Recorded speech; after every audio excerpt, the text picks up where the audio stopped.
Translational vectors को मुल्किन symmetry कैसे assign करते हैं और इसकी सिग्निफिकेंस क्या होती है।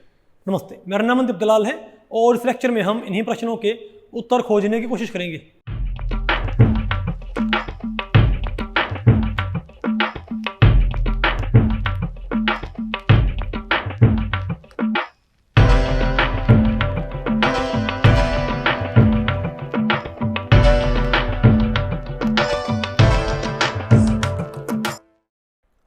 ओके, तो भाई अब बताओ हमें क्या पढ़ना है। Mulliken symmetry of translational vectors and their significance. अब आपने क्या पता करना भाई, Mulliken symmetry of different translational vectors and their significance. तो भाई इस टॉपिक को हमने टोटल 3 सेक्शंस में डिवाइड किया है। पहला क्या होगा, Mulliken symmetry of translational vectors in molecules with C2V point group. फिर क्या होगा, Mulliken symmetry in translational vectors, Mulliken symmetry of translation vectors in molecules with C3V point group. और फिर क्या होगा, significance of Mulliken symmetry of translational vectors. ठीक है, तो पहले बताओ हम क्या पढ़ते हैं। देखो आप कहोगे भाई हमने ऑलरेडी हमने पढ़ तो लिया था ना ट्रांसलेशन वेक्टर्स की सिमेट्री। भाई याद करो, वहां पर आपने सिमेट्री निकाली थी इनकी, लेकिन टेबल में नहीं लिखी थी आपने अभी तक, इजंट इट। अब देखो भाई टेबल में मैंने आपको बताया था ना, एक टेबल होती है जो हमारे पास क्या होती है, कैरेक्टर टेबल। उसमें क्या होता है, बोलो भाई, उसमें यहां पर क्या लिखा होता है। अगर मैं C3 की टेबल लिखूं तो यहां क्या होता है, पॉइंट ग्रुप का नाम। यहां क्या होता है, C2 सिग्मा V और सिग्मा V डैश होता है, इजंट। और यहां क्या होता है इनके मुल्किन सिंबल A1 A2 B1 और B2। और यहां क्या होते हैं इररिड्यूसिबल रिप्रेजेंटेशन के कैरेक्टर 1 1 1 1 1 1 -1 -1 1 -1 1 -1 1 -1 -1 1। ठीक है, लेकिन याद रखो भाई मैंने क्या बताया था आपको कि यहां पर क्या होगा, पॉइंट ग्रुप का नाम। यहां पर क्या होंगे, यहां पर क्या होते हैं इररिड्यूसिबल रिप्रेजेंटेशंस का नाम, मुल्किन सिंबल भाई। और यहां पर क्या होते हैं उनकी कैरेक्टर फॉर्म। लेकिन मैं क्या होती है, यहां पर क्या होते हैं बताओ फिर से, translational symmetry, translation and rotational symmetries. और यहां पर क्या होती हैं टेंसर सिमेट्रीज, इजंट इट। तो आपने भाई आपने ट्रांसलेशनल सिमेट्री आपने निकाल रखे ऑलरेडी, रोटेशनल सिमेट्री आपने निकाल रखी ऑलरेडी, टेंसर सिमेट्री आपने निकाल रखी भाई। लेकिन टेबल में कहां ऐड करनी होंगी ये तो बात आपको नहीं मालूम भाई। तो कंस्ट्रक्शन ऑफ, तो भाई इस टॉपिक से पहले टॉपिक में, उससे पहले टॉपिक में मैंने आपको क्या पढ़ाया था, कंस्ट्रक्शन ऑफ कैरेक्टर टेबल्स। लेकिन ना वहां पर सिंबल थे, ना वहां पर कोई ट्रांसलेशन रोटेशनल या टेंसर सिमेट्री थी, इजंट इट। तो इससे पहले टॉपिक में हमने क्या किया बताओ भाई, हमने भाई टेबल्स को इंप्रूव करना सीखा। भाई टेबल्स में कैसे हम लैम्डा 1 लैम्डा 2 लैम्डा 3 लैम्डा 4 क्या करेंगे, नामकरण संस्कार। तो अब आपने टेबल्स क्या करनी, फर्दर क्या करनी भाई, क्योंकि टेबल आप फाइनल फॉर्म में तो लेके आओगे। तो ये जो टॉपिक है ये इस टेबल को फर्दर क्या करेगा भाई, रिफाइन करेगा। और यहां पर हम क्या ऐड करेंगे, ट्रांसलेशनल और ट्रांसलेशनल सिमेट्री। पहले हम क्या ऐड करेंगे, ट्रांसलेशनल सिमेट्री। अगले टॉपिक में हम यहां पर क्या ऐड करेंगे, रोटेशनल सिमेट्री। अगले टॉपिक में यहां पर क्या होगी, टेंसर सिमेट्री। तब जाके टेबल का पूरा काम होएगा, इजंट इट। तो भैया आपको ट्रांसलेशनल सिमेट्री निकालनी आती है किसकी, C2V पॉइंट ग्रुप वाले मॉलिक्यूल्स की। ट्रांसलेशनल सिमेट्री आपको निकालनी थी ना भाई, लेकिन आपको ये नहीं पता कि उन ट्रांसलेशनल सिमेट्री के मुल्किन सिंबल्स क्या थे, है ना, कि टेबल में वो कहां बिलोंग करेंगे। तो इसको समझने के लिए भाई कि तो इसीलिए हम क्या पढ़ेंगे पहले, तो पहले हम क्या पढ़ेंगे, बोलो भाई, Mulliken symmetry of translational vectors in molecules with C2V point group.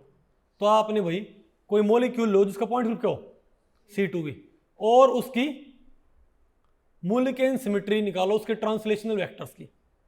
तो आपने ट्रांसलेशनल वेक्टर्स की मुल्किन सिमेट्री निकालनी है C2V पॉइंट ग्रुप वाले किसी मॉलिक्यूल की। तो पहले क्या चाहिएगा हमको, C2V पॉइंट ग्रुप वाला कोई मॉलिक्यूल। मान लिया मैंने क्या कंसीडर कर लिया, वाटर। क्या भाई, मान लिया मैंने क्या कंसीडर करे, तो भाई हमने वाटर मॉलिक्यूल कंसीडर कर लिया।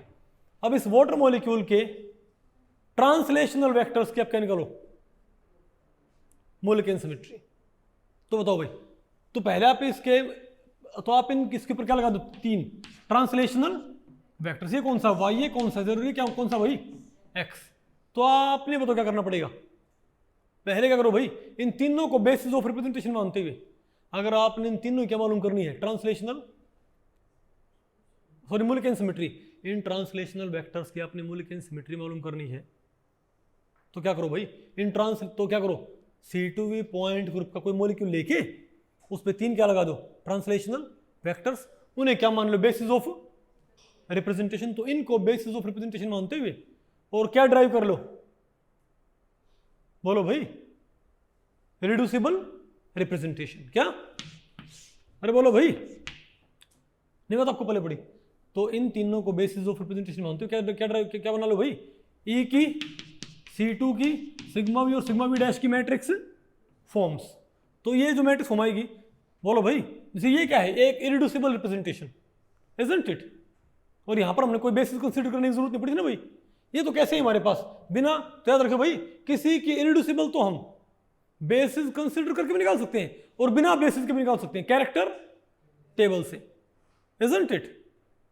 लेकिन भाई रिड्यूसिबल हमेशा कैसे आएंगे बताओ भाई, अरे यहां पर भाई कोई बेसिस मानने पर क्या आ सकती हैं, टेबल ग्रेट ऑर्थोगोनैलिटी थ्योरम, उससे सिर्फ क्या आएंगी, इरिड्यूसिबल रिप्रेजेंटेशंस। लेकिन बेसिस मानने पर क्या आ सकती हैं, रिड्यूसिबल भी और इरिड्यूसिबल भी। तो ट्राई करो भाई। तो मैंने भाई C2V की चारों रिप्रेजेंटेशन यहां पर लिखी हुई ना इरिड्यूसिबल। अब मैं कह रहा हूं भाई कि ये A1 कहां से आई थी, प्रॉपर्टीज ऑफ इरिड्यूसिबल रिप्रेजेंटेशन से। अब मैं कहता हूं आप इन 3 को बेसिस मानते हुए, किनको भाई, Y, Z और X को बेसिस मानते हुए E का बताओ ऑपरेशन क्या आएगा हमारे पास, 1 0 0 0 1 0 0 0 1, इजंट इट। बताओ C2 क्या आएगा हमारे पास, -1 0 0 0 -1 0 0 0 1। बताओ सिग्मा वी मेरे पास क्या है, सिग्मा वी का, सिग्मा वी ये है, ये है, तो Y क्या उल्टा हो जाएगा ना, 1 0 0 0 -1 0 0 0। और बताओ भाई सिग्मा वी डैश क्या है मेरे पास, -1 0 0 0 1 0 0 0 1, ये मेरे पास क्या है भाई। लेकिन ये क्या है, मैट्रिक्स फॉर्म, ये बताओ क्या है, कैरेक्टर फॉर्म। ठीक है, देखो ये भी एक पता करने तरीका होता है कि कोई रिप्रेजेंटेशन बेसिस मानने पर कोई क्या आती है रिप्रेजेंटेशन, वो रिड्यूसिबल है कि, इसके आप कैरेक्टर नोट करियो, वो तो क्या है, 3 क्या है, -1 1 1, क्या 3 -1 1 1, क्या ये टेबल में है कहीं पर भी ये कैरेक्टर, क्या इस रिप्रेजेंटेशन की कैरेक्टर फॉर्म आपको यहां पर नजर आ रही क्या। तो अगर किसी रिप्रेजेंटेशन की कैरेक्टर फॉर्म आपको कहां नजर ना आए, टेबल में, तो पक्की बात क्या, वो रिड्यूसिबल, पक्की बात क्या भाई, वो रिड्यूसिबल है। मैंने वाटर के ऊपर 3 वेक्टर लगा के बेसिस ऑफ रिप्रेजेंटेशन मान के और क्या तैयार कर लिए, इन सभी की मैट्रिक्स फॉर्म्स। तो ये सेट क्या कहलाएगा, पूरा representation based upon translational vectors, isn't it. इसके कैरेक्टर क्या आपको यहां पर नजर आ रहे कहीं, यहां मुझे तो यहां पर कहीं 3 -1 1 1 नजर नहीं आ रहा, आपको नजर आ रहा बताओ, और भी नजर आ रहा है, ओके। तो पक्की होता क्या ये, वो तो पक्की बात क्या है, ये रिड्यूसिबल रिप्रेजेंटेशन। तो भाई रिड्यूसिबल रिप्रेजेंटेशन यहां पर आपको नजर नहीं आती ना,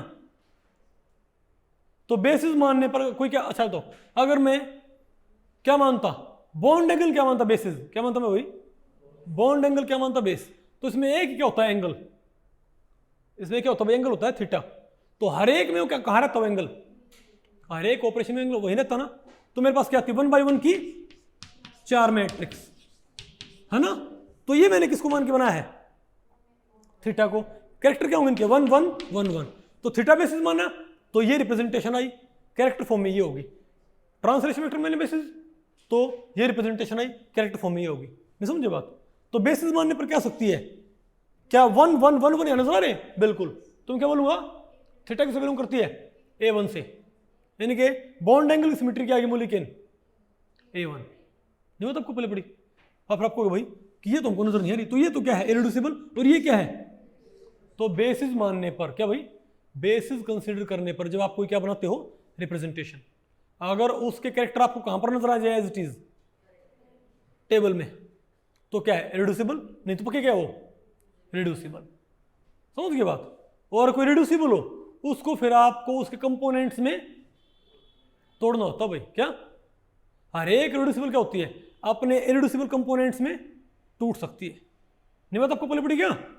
और भाई आपको पता है रिड्यूसिबल रिप्रेजेंटेशन क्यों सकती है, इनफाइनाइट। रिड्यूसिबल रिप्रेजेंटेशन आप कितने तैयार कर सकते हो, इनफाइनाइट। लेकिन इरिड्यूसिबल हमेशा क्या होंगी, फाइनाइट। इरिड्यूसिबल हमेशा क्या होंगी भाई, इरिड्यूसिबल रिप्रेजेंटेशन का नंबर हमेशा होता है फाइनाइट होता है। जैसे C2 में क्या होती है, सिर्फ 4 इरिड्यूसिबल रिप्रेजेंटेशन। अब इसको ऐसे मानो भाई, जैसे लैंग्वेज होती है, इंग्लिश में 26 क्या है अल्फाबेट्स, तो हर एक वर्ड इन्हीं अल्फाबेट्स से में टूट सकता है। हर एक वर्ड तो क्या हो गया एक रिड्यूसिबल, सेंटेंसेस भी क्या हो गए रिड्यूसिबल, लेकिन अल्फाबेट क्या हो गए इरिड्यूसिबल। समझे बात?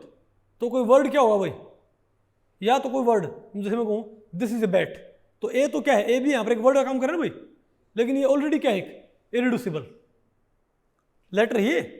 लेकिन भाई दिस THIS तुम क्या बोलेंगे 1T 1H 1I 1S, नहीं मतलब लेवल LEVEL, दो तो क्या हो गया L, बोलो भाई 2 E और एक क्या आ गया भाई V।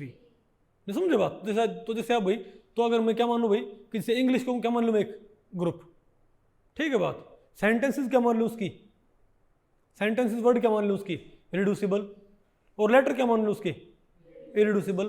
तो भाई उसमें लेटर क्या रहेंगे हमेशा भाई 26 रहेंगे, लेकिन सेंटेंसेस और वर्ड कितने बन सकते हैं इनफाइनाइट। नहीं बात आपको पहले पड़ी, लेकिन हर एक सेंटेंस हर एक वर्ड टूटे किसमें 26 अल्फाबेट में। तो सिमिलरली भाई कोई भी रिड्यूसिबल, तो आप कितनी रिड्यूसिबल तैयार कर सकते हो इनफाइनाइट, लेकिन हर एक रिड्यूसिबल टूटेगी अपने रिड्यूसिबल कंपोनेंट्स में ही। मतलब ये दो रिड्यूसिबल नहीं, ये भी क्या होगी भाई इन चार में से ही किसी न किसी में टूट जाएगी। बात आपको पहले पड़ गई नहीं है क्या आपको? तो आपने कैसे मालूम करना, बताओ आपने कैसे मालूम करना है? तो आपको भाई ट्रांसलेशनल वेक्टर्स की आपको यहाँ पर सिमेट्री मालूम नहीं पड़ रही ना, क्योंकि 3 -1 1 1 यहाँ पर कहीं नजर नहीं आ रहा, तो घबराने की बात नहीं है भाई।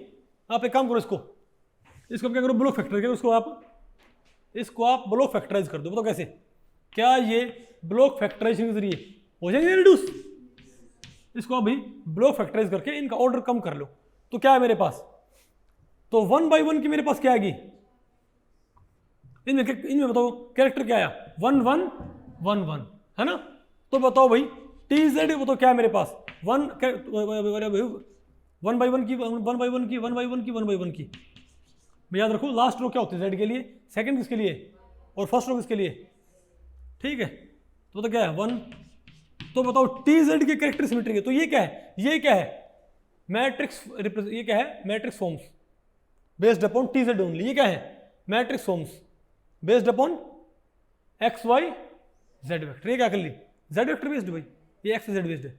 अब ये बताओ क्या आ गई इरिड्यूसिबल। अब ये देखो कैरेक्टर क्या है मेरे पास 1 1 1 1 आए ना, तो भाई ये नहीं बता आपको पहले पड़ी क्या। तो बताओ TZ कहाँ मैच करता है A1 से, तो आपको फिर उनको यहाँ पर ऐड करने की जरूरत क्या है आपको बताएंगे। तो बताओ भाई, तो इसमें Z की सिमेट्री क्या ही है 1 1 1 1।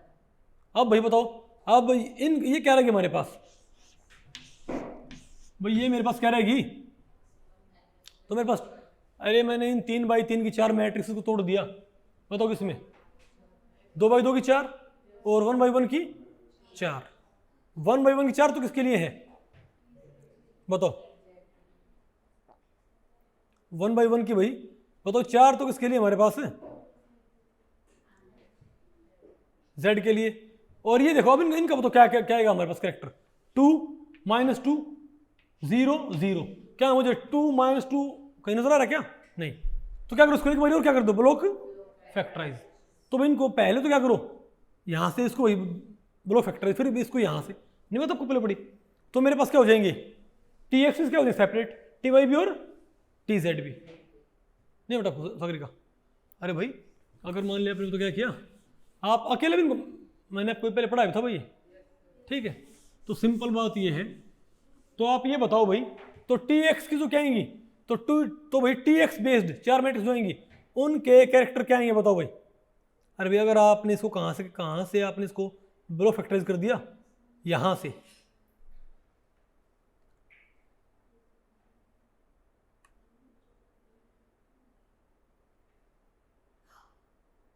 नहीं है ना। अरे बोलो भाई बताओ, ठीक है ना। देखो तो बताओ ये तो 4 मैट्रिक्स, ये वाली 1 2, बताओ कैरेक्टर क्या है इनके 1 और इनके क्या है 2। तो ये 1 1 1 1 तो नजर आ गए। तो TZ की सिमेट्री क्या ही है 1 1 1 1। क्या हो गया? अच्छा अच्छा अच्छा अच्छा। अरे बोलो भाई, तो आप ये बताओ, तो टी जेड सिमेट्री आएगी 1 1 1 1 आएगी ना। सिमिलर इसको भाई फर्दर क्या करके ब्लो फैक्टराइज, हम टी एक्स टी क्या कर सकते हैं सेपरेट, लेकिन उनको किसमें लिखो? कैरेक्टर फॉर्म में। किसमें भाई? तो क्या मेरे पास ही नहीं है क्या? टी जेड क्या आएगी? 1 1 1 1। टी वाई क्या आएगी? 1 -1 -1 1। और टी एक्स की भाई 1 -1 1 -1 आएगा मेरे पास भाई। अब आप ये बताओ, अगर टी एक्स सिमेट्री आई है और टी वाई की, तो अब ये बताओ भाई टी एक्स की आई ना, तो ये यही सिमेट्री टेबल में कहाँ है? और एक बात मैं आपको बताऊं भाई, जो आपके पास टी एक्स की, सॉरी बताओ पहले, टी एक्स की मेरे पास सिमेट्री क्या ही है? 1 -1 1 -1। टी वाई की मेरे पास क्या ही है? 1 -1 -1 1। और टी जेड क्या आएगी? 1 1 1 1। तो फिर आप एक काम करो भाई, तो आप कहोगे ये तो सिर्फ और सिर्फ वाटर मॉलिक्यूल के ट्रांसलेशन वेक्टर की सिमेट्री है। आप एक काम करो, आप वाटर की वजह क्या ले लो? SF4 ले लो। क्या लो भाई? SF4 कंसिडर कर लो। नहीं है क्या आपको? SF4 पे आप क्या लगाओ? 4 वेक्टर, उनकी भी क्या आएगी? बिल्कुल एग्जैक्ट यही। आप एक काम करो, सिस ब्यूटाडाइन लो। क्या भाई? सिस ब्यूटाडाइन। इसके ऊपर क्या लगाओ आप? बोलो भाई। 3 वेक्टर, उनकी भी क्या आएगी? तो अपनी बात गौर की कि जैसे बॉन्ड वेक्टर थे, उनकी तो मॉलिक्यूल टू मॉलिक्यूल क्या होती है? सिमेट्री बदल जाती है। लेकिन ट्रांसलेशनल वेक्टर सिमेट्री जो H2O के लिए, वही किसकी है? जो H2O के ट्रांसलेशनल वेक्टर की सिमेट्री है, वही क्या है? SF4 के ट्रांसलेशन वेक्टर्स की। और वही क्या है? सिस ब्यूटाडाइन की। मतलब भाई C2V पॉइंट ग्रुप के सभी मॉलिक्यूल्स की, C2V पॉइंट ग्रुप के सभी मॉलिक्यूल्स के ट्रांसलेशनल वेक्टर सिमेट्री क्या होती है? एक होती है। तो अगर आपने एक मॉलिक्यूल की आपने क्या निकाली? ट्रांसलेशनल वेक्टर सिमेट्री, तो आपको C2V पॉइंट ग्रुप के सभी मॉलिक्यूल्स की ट्रांसलेशनल वेक्टर सिमेट्री आपको मालूम होगी। नहीं समझे बात हुई? तो ये मॉलिक्यूल इंडिपेंडेंट नहीं ना, तो एक मॉलिक्यूल की ट्रांसलेशनल वेक्टर सिमेट्री निकाल के कहां मैच करवा दो? टेबल में, ताकि आपको भाई उस पॉइंट ग्रुप के बाकी मॉलिक्यूल्स में कभी उसको ढूंढना ना पड़े। बात आपको पहले पड़ गई भाई। तो सिर्फ और सिर्फ मॉलिक्यूल इंडिपेंडेंट बेसिस की सिमेट्री ही कहां ऐड हो सकती है, याद रखियो। टेबल में सिर्फ क्या ऐड करनी होती है? Molecule independent basis symmetry. Translational vector में क्या लेता हूं? Basis of representation. तो जो उनकी सिमेट्री आती है वो मॉलिक्यूल डिपेंडेंट आई है कि मॉलिक्यूल इंडिपेंडेंट आई है? इंडिपेंडेंट। तो कहां ऐड कर सकते हैं? यहां पर। तो देखो भाई बताओ, टी जेड क्या आई थी? 1 1 1 1। यही सिमेट्री किसकी होती है? A1 की। तो हम क्या बोलेंगे? यहां पर लिख दो Z वेक्टर। बोलो भाई टी वाई क्या ही है? अब समझ गए वहां पर क्यों क्यों लिखा होता है? 1 -1 1 -1 कहां है? X vector. बोलो भाई। और टी जेड टी वाई बात आपको पहले पड़ गई भाई, हमने यहां पर ऐड कर दिया, इजंट इट? तो टेबल और क्या होगी? आप कहोगे भाई ऐड क्यों किया? मैंने ये सिमेट्री निकाली किसके लिए? वाटर के लिए। कल को कोई मेरे से पूछ ले कि ना ये बताओ सिस ब्यूटाडाइन के टी जेड की सिमेट्री क्या होगी, तो मुझे पता है वाटर के लिए निकाली थी, तो भी किसकी होगी? क्यों क्या होती है? Molecule independent. तो मैं क्या बोलूंगा? बोलो मुझे पता भाई, सिस ब्यूटाडाइन के जेड वेक्टर की सिमेट्री क्या होगी? A1। उसके वाई वेक्टर की B1 B2 और एक्स वेक्टर की B1। क्या मैंने भाई सिस ब्यूटाडाइन के ऊपर दोबारा से वेक्टर लगाए क्या? बात आपको पहले पड़ गई भाई। फायदा किस टेबल का? क्या इसका भी यूज आएगा? अच्छा बताओ, साइलेंस बताओ भाई। कोई आपको ये बोल दे, बात नहीं भाई, कोई आपको ये बोल दे कि CH2Cl2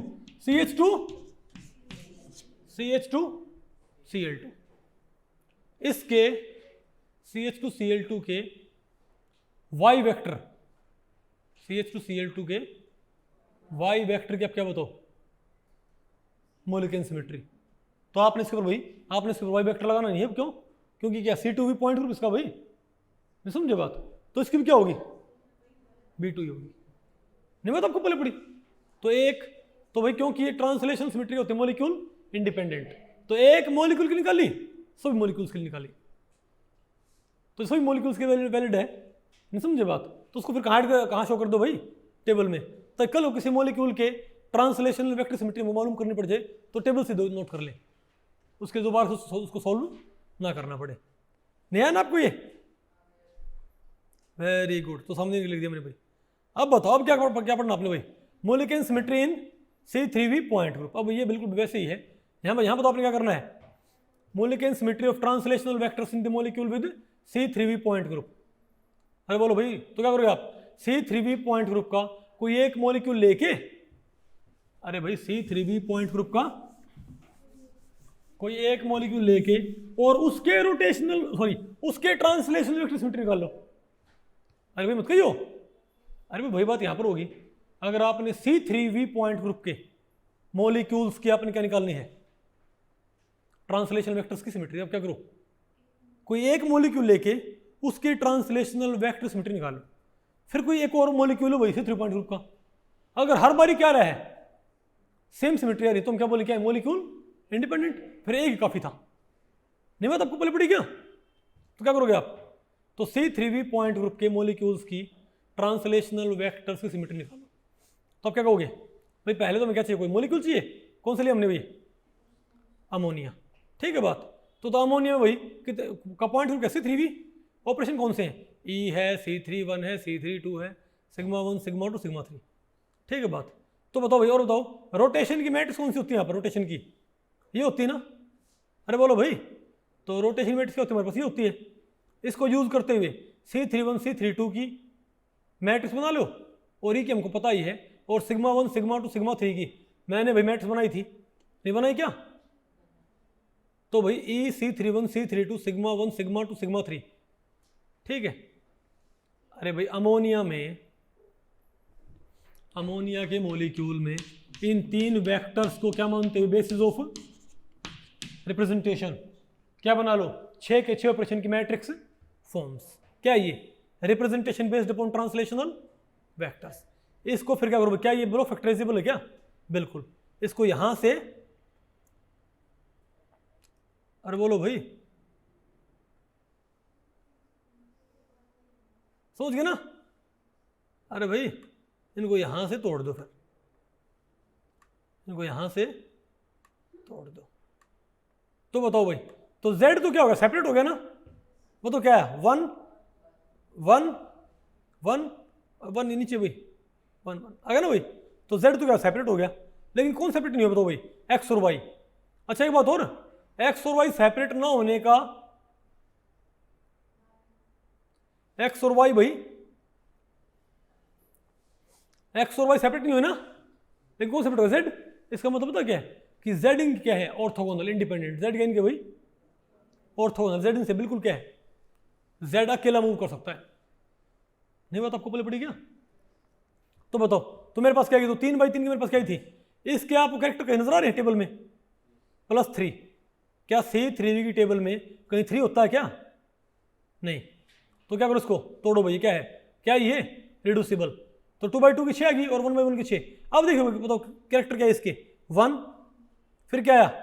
-1 -1 0 0, और ये भाई +1 आएगा, ये सॉरी ये आएगा +1, ये क्या आएगा? -1 0। तो मेरे पास क्या आया? तो 2 -1 -1 0 0 0। एक बार चेक करियो भाई। तो इसके बताओ तो TXTY बेस्ड जो क्या है इरिड्यूसिबल, उसके कैरेक्टर क्या है? 2 -1 -1 0 0 0। और TZ बेस्ड क्या है मेरे पास? तो TZ बेस्ड सिमेट्री किससे मैच करती है? बोलो भाई, ई रिप्रेजेंटेशन से। और सॉरी TZ बेस्ड किससे मैच करती है? अरे भाई 1 1 1 1, लेकिन ये 2 1 तो क्या एक बार हैं, और ये 3 1 क्या है? 1 1 1। नहीं समझे बात भाई? अरे भाई TZ बताओ पहले तो TZ बेस्ड क्या ही है? 1 1 1, ये दो एक बार बोल दो इसको 1, इनको एक बार बोल दो, सेम क्लास है। तो क्या है? 1 1 1। समझे बात? तो किससे मैच करता है? देखियो 1 1 1। तुम क्या बोलो भाई? तो TZ की क्या वही सिमेट्री नहीं क्या जो किसकी है? A1 की। तो टेबल में कहां कोरिलेट करता है TZ? बोलो भाई A1 के सामने। नहीं समझे बात? और TXTY देखियो भाई क्या है? 2 -1 और 0, 2 में से। तो भाई बात आपको पहले पड़ गई। और मैंने टेबल मेड क्यों की है भाई? सिंपल वही बात है, मैंने टेबल में ऐड क्यों किया है? क्योंकि C3 को, क्योंकि भाई C3 पॉइंट ग्रुप के सभी मॉलिक्यूल्स की ट्रांसलेशनल वेक्टर्स की सिमेट्री क्या होगी? सेम होगी। तो अगर आपने एक की सिमेट्री निकाली एक मॉलिक्यूल की, अगर आपने C3 पॉइंट ग्रुप की एक मॉलिक्यूल के ट्रांसलेशनल वेक्टर्स की आपने सिमेट्री निकाली, तो C3 मॉलिक्यूल के सभी मॉलिक्यूल्स के ट्रांसलेशनल वेक्टर्स की आपको सिमेट्री मालूम होगी। इसका फायदा क्या होगा बताओ भाई? तो टेबल मेड कर दो ताकि आपको भाई और मॉलिक्यूल्स के लिए इसको टैकल करना ना पड़े। फॉर एग्जांपल मैं बोलूं CH3Cl, CH3Cl, कोई आपको ये बोल दे इसके Z वेक्टर की मॉलिक्यूल सिमेट्री बताओ, इसके Z वेक्टर की मॉलिक्यूल सिमेट्री, तो भाई आपको इसका आपको सोल्व करने की जरूरत नहीं है। सिंपली क्या देखो, C3 की टेबल नजर आई आपको? बताओ क्या होती है C3 में Z की सिमेट्री? A1, तो इसकी भी क्या होगी? A1 आएगी। आसान है क्या? नहीं है ना? अच्छा कोई आपको ये बोल दे कि ना, कोई बोल दे ना भाई ये बताओ इसमें Z नहीं, इसमें X और Y बेस्ड, क्या भाई? अरे भाई X और Y बेस्ड, X और Y वेक्टर जो है उनकी क्या बताओ मॉलिक्यूलर सिमेट्री क्या होगी बताओ? E। आसान है मुश्किल भाई? नहीं बता आपको पहले पड़ी क्या? अरे बोलो भाई। ठीक है, अच्छा ये बात ध्यान रखियो भाई, आप रिड्यूसिबल से क्या निकाल सकते हो? इरिड्यूसिबल। बोलो भाई, तो इरिड्यूसिबल जोड़ने पर क्या आ जाएगी वापस? रिड्यूसिबल आ जाएगी। फॉर एग्जांपल एक बार आप ये देखियो, बताओ यहाँ पर कैरेक्टर क्या है हमारे पास? नहीं पहले तो इसके बताओ मेरे पास कैरेक्टर क्या आएंगे? 3 -1 -1 1 1 और 1। भाई जो मेरे पास X Y Z based vector थे, बताओ उनकी मेरे पास क्या थी सिमेट्री? उनकी उनके कैरेक्टर क्या थे मेरे पास? 3 -1 -1 1 1 1, ये आई थे ना भाई? समझ लें आपको भाई 3 -1 -1। अरे भाई जब मैंने क्या माने थे X Y Z, मैंने क्या माने थे बेसिस ऑफ रिप्रेजेंटेशन, तो ये आई थे मेरे पास 3 मैट्रिक्स। क्या? अरे हाँ हाँ 3, अरे 0 0 और 1, क्या भाई? सॉरी भाई, अरे 3 0 0 और 1 आ गया ना मेरे पास ये। तो आप एक बार एक काम करो और इनको तोड़ने पर तो मेरे पास क्या है फिर ये? बोलो भाई, तो TXT में तो मेरे पास क्या है? 2 -1 -1, बोलो भाई ये तो क्या है? TXTY TZ बेस्ड, और TXTY बेस्ड मेरे पास क्या है? 2 -1 -1 0 0 0, और TZ बेस्ड मेरे पास क्या है? एक काम करो भाई ध्यान से देखो, इनको वापस जोड़ू मैं तो कैरेक्टर्स क्या है? ध्यान से देखो, 2 और 1 3, 1 0 0 1, इनको डायरेक्टली जोड़ दो जस्ट। नहीं समझे बात? तो कोई एग्जामिनर कोई आपको ये बोल दे भाई कि देखो इसका फायदा ये है, टेबल प्रोवाइड कर रखी हो किसकी? C3V की, और आपसे ये पूछ ले कि रिड्यूसिबल रिप्रेजेंटेशन बताओ, क्या बताओ भाई? Based upon TXTY TZ based, TXTY TZ based reducible, क्या बताओ भाई? रिड्यूसिबल सिर्फ ये प्रोवाइड कर रखी है, तो बताओ TXTY TZ बेस्ड क्या बताओ? रिड्यूसिबल। उल्टा पूछ लिया आपसे भाई तो दिक्कत नहीं है, मैं क्या करूंगा? TXTY कौन सी है रिड्यूसिबल? TXTY किस इरिड्यूसिबल से बिलोंग करते हैं? E से, और TZ A1 से, तो मैं E और A1 के कैरेक्टर ऐड कर दूंगा, तो 2 और 1 3 0 और 1, तो 3 0 1, तो क्या बोलूंगा? 3 0 1 क्या आएगी? Reducible representation based upon translational vectors. अरे बोलो भाई, तो ध्यान रखिए 0 3 0 2 बार है और 1 3 बार ही है। बात आपको पहले पड़ गई भाई? तो ऐसे क्वेश्चन है गेट के अंदर आएगा नहीं आपको ये? अब इनकी सिग्निफिकेंस क्या इनकी? तो आप कहोगे भाई कि ये इतना इंपॉर्टेंट कैसे होगा भाई कि सिर्फ ये बात के ऊपर कि हाँ भाई सिर्फ इस बात के ऊपर कि ट्रांसलेशनल वेक्टर अगर मैं बेसिस मानता हूं, सभी मॉलिक्यूल्स के ट्रांसलेशनल वेक्टर्स की मॉलिक्यूलर सिमेट्री क्या होती है? C2V पॉइंट ग्रुप के सभी मॉलिक्यूल्स की ट्रांसलेशनल वेक्टर्स की सिमेट्री क्या होती है? सेम रहेगी ना भाई? कि बदल जाएगी? कि मॉलिक्यूल बदलने पर बदल जाएगी? नहीं बदलेगी ना। तो भाई सिर्फ इसी बात पर इनको यहाँ पर ऐड कर दिया टेबल के अंदर, नहीं इसको भाई टेबल में ऐड करने पीछे एक वजह और थी, इनका इसका महत्व क्या भाई, इसकी महत्ता क्या भाई, इसकी महत्ता क्या बताओ भाई, क्योंकि ट्रांसलेशन तो सिमेट्री होती है क्या, बोलो भाई, सिमेट्री ऑफ ऑल वेक्टर्स, बोलो भाई। तो ट्रांसलेशन तो सिमेट्री होती है ना, वो पता किससे मैच करती है, ट्रांसलेशनल वेक्टर सिमेट्री किससे मैच करती है, symmetry of all vector properties और बेसिस अलोंग एक्सिस। तो आपने सिर्फ ट्रांसलेशनल वेक्टर की सिमेट्री मालूम नहीं करी जो कि मॉलिक्यूल के इंडिपेंडेंट, आपने जितनी भी क्या होती है वेक्टर प्रॉपर्टीज, क्या सिर्फ ट्रांसलेशनल वेक्टर की सिमेट्री ना मालूम करी आपने, ये जितनी भी क्या होती है वेक्टर, अगर आपने एक पॉइंट ग्रुप में, अगर आपने एक पॉइंट ग्रुप में एक मॉलिक्यूल के, आपने किसी पर्टिकुलर पॉइंट ग्रुप के एक मॉलिक्यूल के ट्रांसलेशनल वेक्टर्स के आपने क्या मालूम कर ली, मोलिकेन सिमेट्री, तो उस पॉइंट ग्रुप के सभी मॉलिक्यूल्स के ट्रांसलेशनल वेक्टर की सेम सिमेट्री होगी ना, इजंट इट। लेकिन भाई सिर्फ ट्रांसलेशन वेक्टर नहीं, उन वेक्टर्स के अलोंग, मतलब सिर्फ नहीं सभी वेक्टर प्रॉपर्टीज की सेम सिमेट्री होगी, क्योंकि ट्रांसलेशनल वेक्टर की सिमेट्री के अलोंग ही से और किन की सिमेट्री होती है, बोलो भाई सभी वेक्टर प्रॉपर्टीज की, मतलब डाइपोल, मतलब जो सिमेट्री किसकी है, T X T Y T Z की, वही किसकी होती है, mu x mu Y mu Z की, वही किसकी होती है, I X I Y I Z की, वही वही S X S Y S Z की, वही L X L Y L Z की। Magnetic moment, angular momentum, spin angular momentum, orbital angular momentum, नहीं बताओ पहले पड़ी क्या, सभी की सिमेट्री वही होती है। इवन एक्स के अलोंग और कौन होता है, p x p y p z, कौन भाई, p x p y p z, ये ऑर्बिटल क्या होते हैं, ये वेक्टर नहीं होते, लेकिन क्या होते हैं ये वेक्टर्स के अलोंग होते हैं, नहीं बताओ पहले पड़ी, तो आपको इन वेक्टर इन ऑर्बिटल की आपको सिमेट्री मालूम पड़ेगी।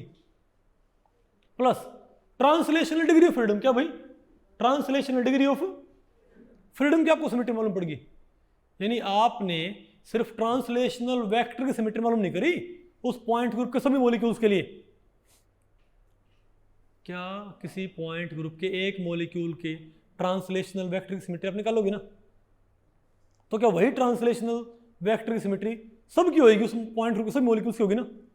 तो आप कह सकते हो कि टेबल से आपको किसी पॉइंट ग्रुप के सभी मॉलिक्यूल्स की, क्या टेबल से आपको किसी पॉइंट ग्रुप के सभी मॉलिक्यूल्स के ट्रांसलेशनल वेक्टर की सिमेट्री मालूम है, तो आपको सिर्फ उनके ट्रांसलेशनल वेक्टर की सिमेट्री मालूम नहीं है, आपको उन मॉलिक्यूल्स के मैग्नेटिक मोमेंट्स, उन मॉलिक्यूल्स के स्पिन एंगुलर मोमेंटम, उनके ऑर्बिटल एंगुलर मोमेंटम, उनमें सेंट्रल एटम का p z p x p y orbital, इनकी भी आपको क्या मालूम है, सिमेट्री, नहीं बात आपको पहले पड़ी, अरे बोलो भाई। तो क्या आपको ये बोल दे कि ये बताओ ऑक्सीजन वाटर मॉलिक्यूल में ऑक्सीजन के पीजेड ऑर्बिटल की सिमेट्री क्या होगी, वाटर में ऑक्सीजन के पीजेड ऑर्बिटल की सिमेट्री क्या होगी, A1, क्यों भाई, नहीं बात आपको पहले पड़ी, अरे बताओ भाई, कोई आपको बोल दे कि ना ये बताओ कि वाटर में, वाटर का तो क्या होता है डाइपोल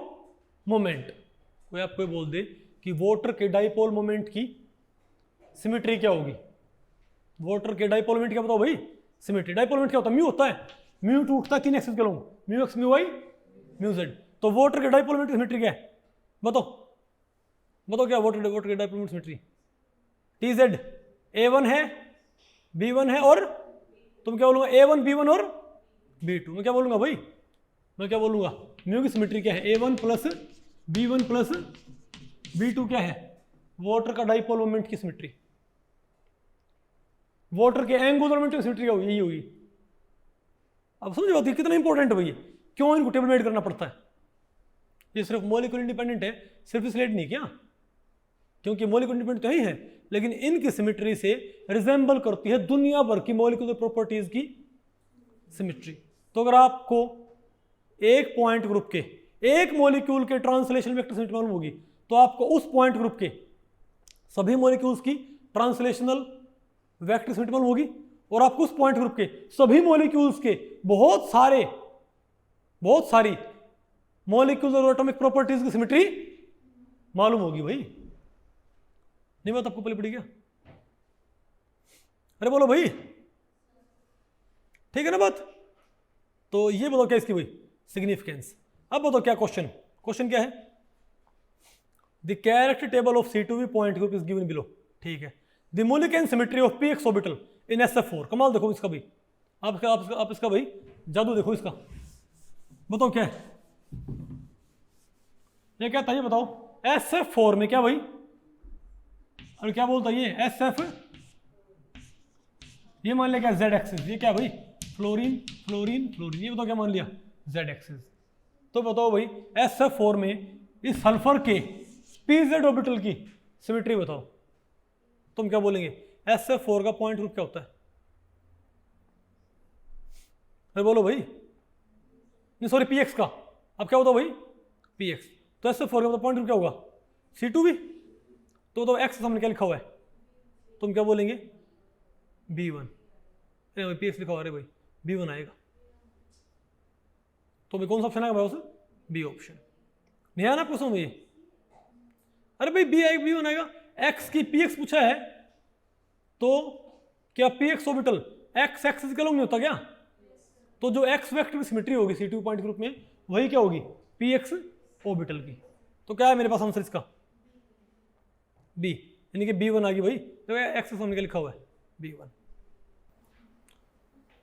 और भाई एक बात मैं बताना भूल गया आपको, पता क्या, अरे ये तो है ही है, और ट्रांजिशन मोमेंट इंटीग्रल, इसकी सिमेट्री क्या होगी भाई, ट्रांसलेशनल वेक्टर के लोग और क्या होती हैं ट्रांजिशन मोमेंट इंटीग्रल, अलाउड है कि फॉरबिडन है, ट्रांजिशन मोमेंट इंटीग्रल के इलेक्ट्रिक कंपोनेंट की सिमेट्री, यानी कि एक्स वाई जेड के लोग जो सिमेट्री क्या होती है वाटर के C2V पॉइंट ग्रुप के मॉलिक्यूल में, C2V पॉइंट ग्रुप के मॉलिक्यूल्स में जो x y z vector symmetry होती है वही क्या होती है डाइपोल मोमेंट सिमेट्री, वही क्या होती है एंगुलर मोमेंटम की, वही क्या होती है PX वही PZ की सेंट्रल एटम की वही, और वही क्या होती है ट्रांजिशन मोमेंट इंटीग्रल के इलेक्ट्रिक कंपोनेंट की सिमेट्री। उससे हमको आपको आगे पढ़ेंगे क्या होता है ये, लेकिन उससे क्या बोलते हैं electric dipole allowed transitions. Okay, अरे बोलो भाई। तो भाई इस लेक्चर में इतना ही। अगर इस लेक्चर के बारे में आपके कुछ प्रश्न या सुझाव हैं तो आप मुझे नीचे कमेंट सेक्शन में पूछ सकते हैं, मैं उनके उत्तर देने की पूरी कोशिश करूंगा। तो भी ठीक है, मिलते हैं अगले लेक्चर में, तब तक के लिए नमस्ते।